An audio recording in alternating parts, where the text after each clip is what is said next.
मंच की ओर से मैं स्वागत करती हूँ वीना मानवी। और किस मुद्दे पे आप लोगों को बुलाया गया है ये आप लोग सबको पता है। बहुत सारे आप लोगों के मन में सवाल चल रहे होंगे। हम किसी भी तरह का कोई ऐसा कार्य नहीं करते हैं जो गैर कानूनी हो, और कोई भी ऐसी उपद्रवी तरह से हम अपनी बातों को नहीं रखना चाहते हैं, और ना कभी हमने रखा है उग्र रूप से, और ना हम किसी आंदोलन पे बहुत ज्यादा विश्वास करते हैं। कानून बना हुआ है हर चीज के लिए। हमारे लिए हिंदुस्तान में जस्टिस भी बना हुआ है और जस्टिस नहीं भी बना हुआ है। तो न्यायिक नोटिस जो आज आई है, न्यायालय ने जो अपने नॉलेज में बातों को लिया है, उस पे मैं विश्वास करते हुए हम अपने इस केस को आगे बढ़ाते हैं। सबसे पहले मैं आप लोगों को परिचय दे दूं कि इस पीसी में कौन कौन लोग आपके बीच में हैं। सब अपने आप में जाने पहचाने चेहरे हैं, आप पहचानते हैं। सबसे पहले हमारे बीच में निर्भया केस की एडवोकेट सीमा समृद्धि जी, सुप्रीम कोर्ट दिल्ली से आई हुई हैं। उनके बाद हमारे बीच में है प्रतिमा दी, जो कि पहले महिला है फिर कहीं की विधायक है। साथ में है उमा दफ्तवार जी, जो कि वो भी एक महिला के तौर पे हमारे बीच में बैठी हुई हैं। उनके बगल में है फाहिमा खातून, हमारी राष्ट्रीय उपाध्यक्ष। मेरी दाईं ओर है, आप लोग पहचान रहे होंगे दाईं ओर कौन है, इनका नाम है मीनू कुमारी, जो इस केस की एडवोकेट हैं। उनके बगल में है अरुणिमा, राष्ट्रीय अध्यक्ष महिला विकास मंच। उनकी बगल में है उषा सिन्हा जी, राष्ट्रीय प्रवक्ता महिला विकास मंच। सीमा है, जो कि हमारी ससाराम की अध्यक्ष है और साथ ही साथ एक अधिवक्ता है। ज्यादातर अधिवक्ता की टीम हमारे साथ बैठी हुई है। पीछे बिहार प्रदेश अध्यक्ष इंदिरा गुप्ता जी हैं, जो कि हाई कोर्ट की अधिवक्ता भी हैं। उनके बगल में है हमारी दानापुर खगौल की अध्यक्ष रीता जी। उनके बगल में एक पुरुष इस मंच में नजर आ रहे होंगे, जो इस केस में उनका एक बहुत अहम रोल रहेगा। एक गवाह के तौर पे शायद आगे उनकी जरूरत हमें पड़ेगी, जिनका नाम रंजीत कुमार है, जो धीरे धीरे सारी बातों का खुलासा करेंगे। इन सभी लोगों को साथ में बिठा के अब मैं आप लोगों से अनुरोध करती। देखिए, शायद ये सवाल जो है वाजिब है आपका, लेकिन फिर भी मैं कहूँगी कि आप सभी लोगों को ये अवगत है कि आज ये प्रेस कॉन्फ्रेंस हमें क्यों करनी पड़ रही है। पटना की सड़कों पर पिछले 5 दिनों से एक बेटी न्याय की भीख मांग रही है, और उनके साथ में महिला विकास मंच, इनकी पूरी टीम बराबर न्याय के लिए गुहार लगा रही हैं। हर जगह गई, लेकिन अभी तक FIR लॉन्च नहीं की गई है। उस बिटिया की जो शिकायत है वो मात्र वो उसकी शिकायत नहीं है। उसके अलावा जिस जगह से वो 3 महीने पहले आई हैं, उस शेल्टर होम है, जो उसका नाम है गाय घाट, जो पटना में संचालित हो रहा है। उस शेल्टर होम के अंदर करीब 250 से 300 लड़कियां हैं। ये ऐसी बच्चियां हैं, ये ऐसी स्त्रियां हैं जो कि कहीं ना कहीं से रेस्क्यू करके, या इनकी कोई ना कोई प्रॉब्लम है, इसलिए इनको शेल्टर होम में रखा गया। लेकिन कुछ समय पहले, 2-3 साल पहले, मुजफ्फरपुर की भी आप लोगों को याद होगा शेल्टर होम की घटना, और उसमें कन्विक्शन भी हो चुका है। लेकिन उसी तरीके का मुझे इस केस में भी प्रतीत हो रहा है। विदाउट एनी इन्वेस्टिगेशन के जो यहाँ का समाज कल्याण मंत्रालय है, उसने उस बेटी को विक्षिप्त बता करके, उदंड बता करके एक लेटर जारी कर दिया। कोई उनका इन्वेस्टिगेशन नहीं है, कोई उनकी जांच नहीं है, कोई उन्होंने पड़ताल नहीं की। अगर वो बेटी वाकई में परेशान नहीं होती तो शेल्टर होम में जाती क्यों? अगर वो वहाँ पर गई है और उसके अंदर की जो वो चीज़ें बता रही है, वो चीज़ें शायद मुझे लगता है कि मेरे ये 21वीं सदी के भारत को शर्मसार करने वाली है। उसके साथ रेप किया जाता है, उस बच्ची के साथ उसको इंजेक्शन दिए जाते हैं, अगर वो मना करती है तो मारपीट होती है, फिजिकल एब्यूज़ किया जाता है। और उसके अलावा जो वहाँ की जो उसको क्या नाम है, वार्डन, जो सुपरिंटेंडेंट है वहाँ की, वार्डन वंदना गुप्ता, जिन पर वो निरंतर आरोप लगा रही है। और वंदना गुप्ता एक ऐसा नाम है जिस पर ये बिटिया जो है ये सिर्फ विक्टिम आरोप नहीं लगा रही है। अभी जैसे कि वीना मानवी जी ने बताया, पीछे आपके पास यहाँ पर बैठे हुए हैं रंजीत कुमार, वो भी बताएंगे। उसके अलावा भी हमारे पास और भी कई एक बच्चियां हैं, लड़कियां हैं जो उस शेल्टर होम से रह कर के आई हैं और जिन्होंने कि वंदना गुप्ता को अपने आप को प्रोटेक्ट करने के लिए मिल करके पिटाई भी लगाई है कभी। और वो बच्चियां भी, वो लड़कियां भी अपनी पीड़ा बता रही हैं। ये मैटर बहुत छोटा नहीं है।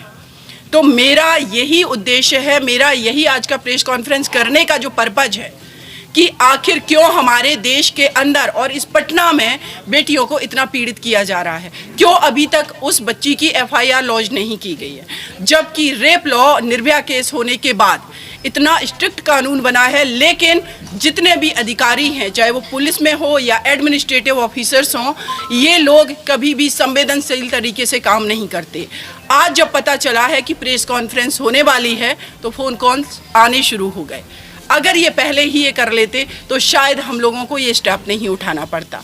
अब मैं कहूँगी कि जो रेप लॉ है उसमें ये प्रोविज़न है कि कोई भी पीड़िता अगर आकर के ये बताती है पुलिस को कि उसके साथ किसी ने उसकी कंसल्ट के बिना, उसकी सहमति के बिना उससे ज़बरदस्ती की है, तो वो इमीडिएटली एफआईआर लॉन्च करेगा। ये गाइडलाइन है।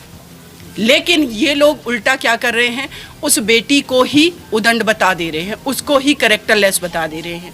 और पता नहीं कैसी मानसिकता है हमारे एडमिनिस्ट्रेशन की, हमारे पुलिस सिस्टम की और गवर्नमेंट की कि कोई बेटी अगर शादीशुदा है तो क्या उसका रेप नहीं हो सकता?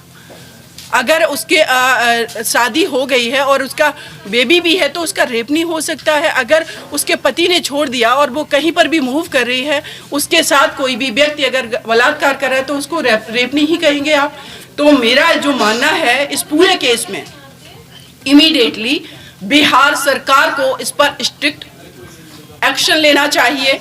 सो मोटो कॉग्निजेंस माननीय यहाँ के पटना जो हाई कोर्ट है वो ले चुकी है, लेकिन हाई कोर्ट जो है, जो उस डिपार्टमेंट से मैं भी आती हूँ, जुडिशरी में मैं भी एडवोकेट हूँ, तो मेरा भी ये दरख्वास्त रहेगी और प्रार्थना रहेगी कि एक प्रॉपर तरीके से कमेटी गठित की जाए जिसमें महिला विकास मंच को रखा जाए, इसकी टीम को रखा जाए, एसआईटी गठित की जाए और हाई कोर्ट अपने सुपरविजन में इस केस को देखे।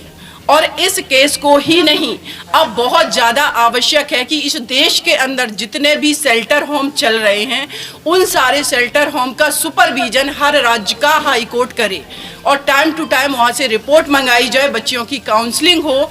और आप ये भी देखिए कि एक कोई नॉर्मल बच्ची अगर किसी का किडनैप कर लिया गया, कोई मिस हो गई, तो वो शेल्टर होम में आ रही है, उस नॉर्मल बच्ची को उस बच्ची के साथ रखा जा रहा है जो पागल है, जिसको जो विक्षिप्त है या जिसको कोई डिसीज हुई है। इनकी स्कूलिंग का क्या होगा, इनकी एजुकेशन का क्या होगा? क्या इनको आपने रिहेबिलिटेट किया है? क्या आपने कोई नौकरी दिलवाई है? कितनी बच्चियों को आपने एजुकेशन दी है? कितनी बच्चियों को आपने एम्प्लॉयमेंट दिलवाया? क्या शेल्टर होम का पर्पज सिर्फ ये है कि ऐसी बच्चियों को आप वहाँ रखेंगे, टाइम टू टाइम गवर्नमेंट के ऑफिसर्स आकर के शेल्टर होम के अंदर उन बच्चियों का रेप करेंगे? अगर वो मना करेंगी तो उनको आप ड्रग्स दोगे, नशे के इंजेक्शन दोगे? ये सारी चीज़ें शेल्टर होम में हो रही हैं। और मेरी डिमांड ये भी है कि इस बिटिया का भी मेडिकल चेकअप अभी तक हो जाना चाहिए था कि इसको ड्रग्स दिया गया है या नहीं दिया गया। उसके पहले जब वो बच्ची प्रयास एनजीओ जो विश्वजीत सर हैं जो कि दिल्ली में जिसमें रही है वो बच्ची, एक और संस्था है रेस्क्यू फाउंडेशन, उसकी जो मैम है त्रिवेणी तारीफ करती है। आखिर ये बच्ची अगर विक्षिप्त है तो उन दो व्यक्तियों की क्यों तारीफ कर रही है? ये लगातार कह रही है। और उस बच्ची का पिक्चर देखिए, इतनी हेल्दी, इतनी प्यारी बच्ची है, जूडो कराटे सीख रही है, लेकिन जब वो इस शेल्टर होम में आती है तो उसको इस कंडीशन में पहुंचा दिया जाता है। तो ये विषय जो है बहुत ही गंभीर है। देश की 49% आबादी की सेफ्टी सुरक्षा का सवाल है और मैं यही उम्मीद करती हूं कि इमीडिएटली इस पर एफआईआर लॉन्च होगी, वंदना गुप्ता को वहां से सस्पेंड किया जाएगा और जितने ऑफिसर्स जिनके पास महिला विकास मंच की महिलाएं गई हैं, वो बिटिया गई है, चाहे वो पटना के डीएम हो, यहाँ के एसपी हो, जिन्होंने अभी तक एक्शन नहीं लिया है, उन सबको इमीडिएटली सस्पेंड किया जाए। उसके बाद जो एसआईटी की टीम गठित हो उसमें जो है काउंसलर या महिला विकास मंच की महिलाओं को रखा जाए। मैं ऐसी उम्मीद करती हूँ और इस बेटी के लिए आगे फर्दर महिला विकास के मंच के साथ मैं खड़ी हुई हूँ। निर्भया के जस्टिस की तरह हाथरस की बिटिया या देश की और बेटियों के लिए लड़ रही हूँ। तो ये मेरा उद्देश्य है कि आप लोग भी हमारी आवाज़ बने। तो आप सभी साथियों का, मीडिया कर्मियों का बहुत बहुत शुक्रिया। और प्लीज़ आप लोगों से हाथ जोड़ के प्रार्थना है, आप इस देश का चौथा स्तंभ में, देश की आबादी 49% महिलाओं की है, जो कि बहुत टैलेंटेड हैं, एनर्जेटिक हैं, इंटेलिजेंट हैं। इनकी आवाज़ को दबने ना दीजिए और इनका साथ दीजिए। ये देश में बहुत कुछ कर सकती हैं, लेकिन इस तरीके से अगर दफन होती जाएंगी बेटियां, वो बेटी, उसको देख करके दर्द महसूस हो रहा है कि उसकी वो पिक्चर जो आज से करीब 4-5 साल पहले की है और आज उसको किस कंडीशन में इन लोगों ने पहुंचा दिया है। तो ऐसी मैं उम्मीद करती हूँ आप लोगों से। Thank you so much. Seema ji, आप जुडिशियरी से आती है, समाज कल्याण विभाग ने इस घटना पर क्लीन चिट दे दी, उसके बाद हाईकोर्ट ने फटकार लगाई। आपने काफी सारे केसेस देखे, क्या इस केसेस में विदाउट एनी, मैंने शुरुआत में ही बताया, इन्वेस्टिगेशन इंक्वायरी के कैसे क्लीन चिट दे सकता है। जो उन्होंने, हमने उनका लेटर देखा है जिसमें उन्होंने कहा है कि जो काउंसिल उस बच्ची की गई है, उन्होंने बताया कि वो नॉर्मल नहीं है। तो वो काउंसलिंग जो की गई है उसका प्रॉपर एक प्रोसीजर होता है, वो लेटर्स कहाँ हैं, वो अवेलेबल करवाए जाएं, जिस डेट में किस किस काउंसलर ने काउंसलिंग की है। ये सारे हमें एविडेंसेस चाहिए, हम उस लेटर के आधार पे नहीं मान सकते हैं। और एक मंत्रालय से लेटर आ गया तो उसको हम सही मान लें, लेकिन एक बच्ची जो पटना की सड़कों पे 5 दिन से घूम रही है, चिल्ला रही है और उसके पास फैक्ट है, उसकी बातें जेन्युइन है, एक बच्ची वो गलत हो सकती है। और भी महिलाएं निकल करके आई हैं। ये एग्जाम्पल हमारे सामने मंच पर जो बैठे हैं रंजीत कुमार, कितने लोगों को आप झूठा साबित करेंगे। तो ये तो रियलिटी है। दूसरी मैं कहूँगी पॉलिटिकल एंगल वाली, जब भी कोई रूलिंग पार्टी होती किसी भी राज्य में, सेंट्रल में, और इस तरीके के मैटर्स आते हैं तो वो अपने आप को बचाने की कोशिश करते हैं। और शायद ये बिहार सरकार ने अगर पहले ही अपने शेल्टर होम में जा करके इन्वेस्टिगेशन करवाया होता, प्रॉपर मॉनिटरिंग होती, तो हमारी ये बच्ची सड़कों पे नहीं घूम रही होती। इसके जैसी और भी जो बच्चियां हैं, करीब 250 से 300, उन बच्चियों की जिंदगी कैसी होगी हमें में से किसी को नहीं पता। और एक और आप लोगों को बताना चाहूँगी बात, मैं निरंतर इस न्यूज़ को देख रही थी, मैंने देखा कि वो जो शेल्टर होम है गाय घाट, उसका करीब 1/3 जो गेट है वो ओपन था, लेकिन जैसे ये बच्ची बाहर आई, मैटर मीडिया में आया, उसको पूरा कवर कर दिया गया। आखिर क्या अंदर है ऐसा जो बाहर की दुनिया नहीं देख सकती, वो बेटियां बाहर की दुनिया नहीं देख सकती, या बाहर के लोग उन बेटियों को नहीं देख सकते? आप नॉर्मल तरीके से क्या वो जीवन नहीं जी सकती? इसका मतलब कि आप अंदर कुछ ऐसा कर रहे हैं जो बाहर बेटियां आकर के कभी कभी बता पाती हैं। जो कि इन लोगों ने जब उस बच्ची से बात की, जब वो जॉब मांगने के लिए आई तो देखा कि वो, उसकी कंडीशन बहुत ख़राब है, तब उसने बताई।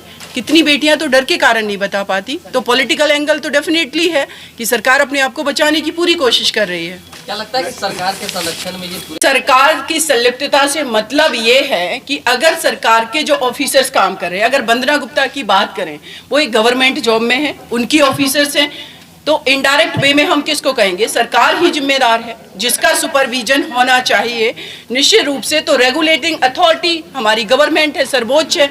अगर उसका कोई भी ऑफिसर ऐसा क्राइम कर रहा है तो निश्चित रूप से कहेंगे कि कहीं ना कहीं सरकार का संरक्षण मिला हुआ है, तभी कर रहा है। अगर संरक्षण नहीं होता तो अभी तक इतना बड़ा मैटर है ये, वंदना गुप्ता को सस्पेंड कर दिया गया होता, क्यों नहीं किया गया? उनके खिलाफ में FIR हो गई होती। सवाल इसलिए है क्योंकि विभाग के मंत्री मदन सैनी जेडीयू से आते हैं, पिछले 4 दिनों से उनका कोई बयान सामने नहीं आया। जी, आगे जेडीयू के मंत्री है इस विभाग के मदन सैनी, पिछले 4 दिनों से उनका कोई बयान नहीं आया इस मामले पर। ऐसे में पिछली बार भी देखा गया था कि जेडीयू के मंत्री ही शामिल थे मुजफ्फरपुर बालिका गृह कांड में, और इस बार भी विभाग के मंत्री, उनका कोई जवाब आखिर अभी तक आ क्यों नहीं रहा है? कैसे देख रही है? मैं आपको ये बात कहना चाहूँगी क्योंकि लोकल में यहाँ पर, मैं दिल्ली से हूँ, वीना मानवी जी हैं जो कि महिला विकास मंच संचालित कर रही हैं, तो ये लोकल में ये सारी इन्फॉर्मेशन जो है आपको वो बेटर तरीके से बता पाएंगे। आपने कहा कि अधिकारी संपर्क करने का प्रयास कर रहे हैं, ये मतलब कौन से लोग संपर्क करने? ये बताएंगी, वीना मानवी जी बताएंगी, क्योंकि जी बताइए। ये कोई पहला मामला नहीं है जब शेल्टर होम पे सवाल उठे। मुजफ्फरपुर में भी जब मामले की तफ्तीश जांच की गई, 34 बच्चियों से दुष्कर्म किया गया, जो वो समाज कल्याण मंत्री थे उनको जेल तक जाना गया था। फिर वही हालात है जब इस तरह की पूरी घटनाक्रम, वही खाली थाने के चक्कर मीना जी लगाती रही बच्ची को लेके, डीएम साहब का तो फर्ज बनता था कि बच्ची से बात करते, लेकिन रातों रात जिस प्रकार से रिपोर्ट प्रेस रिलीज जारी करके क्लीन चिट दे दिया गया। वंदना जी से हमारी बात हुई थी टेलीफोनिक, वो भी कुछ बात नहीं करना चाह रही है। तो पूर्व आईपीएस जो अमिताभ दास है, उन्होंने सीधे तौर पे कहा है कि लड़कियां जो है वो मंत्री को सप्लाई की जाती थी। हमारे पास प्रमाण है इस बात का। इस पे क्या कहेंगे, क्योंकि वो पुलिसिंग। देखिए, अब जब खुद एक पुलिस डिपार्टमेंट के पर्सन ये बात बोल रहे हैं कि लड़कियां सप्लाई मंत्रियों को किए जाती थी, तो ताज्जुब इस बात का हो रहा है कि लड़कियां सप्लाई की जा रही हैं। क्या कोई हार्ड मांस का पुतला लोथड़ा आप सप्लाई कर रहे हो? एक जीता जागता जीवन जिसको आपने सिर्फ ऑब्जेक्ट समझ के, इंसान न समझ करके किसी के सामने परोस रहे हैं। और ये देश की 49% अगर किसी बेटी को सप्लाई किया जाता है तो ये सीमा की डिग्निटी पर भी अटैक है, बीना मानवी की और इस मंच पर बैठी सभी महिलाओं की डिग्निटी पर अटैक है। और अगर ऐसा कोई मंत्री कर रहा है, मिनिस्टर कर रहा है, हम लोग किसी भी हद तक जाकर के इस देश की महिलाओं के लिए लड़ेंगे, उस बच्ची के लिए लड़ेंगे और छोड़ेंगे नहीं। दूसरी बात जो आपका सवाल था शेल्टर होम की, मैं सिर्फ पटना की बात अभी कर रही हूँ यहाँ, लेकिन ऑल ओवर इंडिया की मैं बात कर रही हूँ। दिल्ली में एक बच्ची मिस हुई थी, उस बच्ची को जब मैंने देखा काउंसलिंग के लिए शेल्टर होम में रखा गया वहाँ कुछ टाइम के लिए, तो मैंने देखा जाकर के उन बच्चियों से झाड़ू लगवाई जा रही है। जो बच्चियां जा करके 10th 12th पास में स्टडी कर रही हैं, उन बच्चियों को अंदर जा करके झाड़ू लगवाई जा रही है। और जो बच्चियां वहां पर विक्षिप्त हैं उनके साथ रखा जा रहा है, उनको मिसगाइड किया जा रहा है। आप किस तरीके से शेल्टर होम का ये कहीं मीनिंग होना चाहिए।